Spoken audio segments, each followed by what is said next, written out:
ছোটবেলায় যখন স্কুলে পড়তাম তখন পরীক্ষার খাতায় আশেপাশে বহু লোককে দেখতাম টুকলি করতে। কেউ কেউ ধরা পড়তো, কেউ কেউ ধরা পড়তো না। যারা ধরা পড়তো তাদেরকে স্যার ম্যাডামরা বলতেন চুরিবিদ্যা মহাবিদ্যা, যদি না পড়ো ধরা।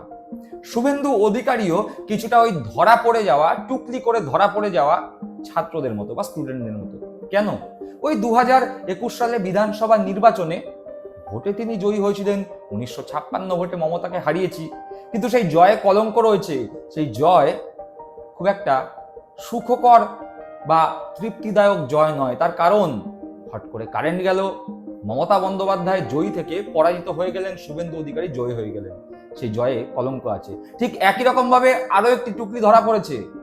অভিষেক বন্দ্যোপাধ্যায়ের সেবাশ্রয় ক্যাম্পকে নিয়ে যখন নন্দীগ্রামে আওয়াজ উঠেছে, অভিষেক বন্দ্যোপাধ্যায় আমরাও নন্দীগ্রামে সেবাশ্রয় ক্যাম্প চাই, অভিষেক বন্দ্যোপাধ্যায়ের কাছে যখন নন্দীগ্রামের মানুষজন আবেদন জানাচ্ছেন, আরতি জানাচ্ছেন যে আসুন আপনি নন্দীগ্রামে সেবাশ্রয় ক্যাম্প করুন, যখন অভিষেক বন্দ্যোপাধ্যায়ও চিন্তা ভাবনা করছেন নন্দীগ্রামে সেবাশ্রয় ক্যাম্প করা যায় কিনা, ঠিক সেই মুহূর্তেই প্রমাদ গুনলেন শুভেন্দু অধিকারী। অভিষেক বন্দ্যোপাধ্যায়ের সেবাশ্রয়ের ক্যাম্প টুকলি করে নন্দীগ্রামে একটি স্বাস্থ্য শিবির করলেন, যদিও সেই স্বাস্থ্য শিবির ধারে কাছে ভারে অভিষেক বন্দ্যোপাধ্যায়ের সেবাশ্রয় ক্যাম্পের পৌঁছতে পারল না।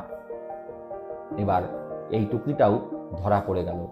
যদিও টুকলি করে পাশ করা গেলেও ভালো নাম্বার পাওয়া যায় না, শুভেন্দু অধিকারীও আলবাত সে কথা বুঝতে পারছেন।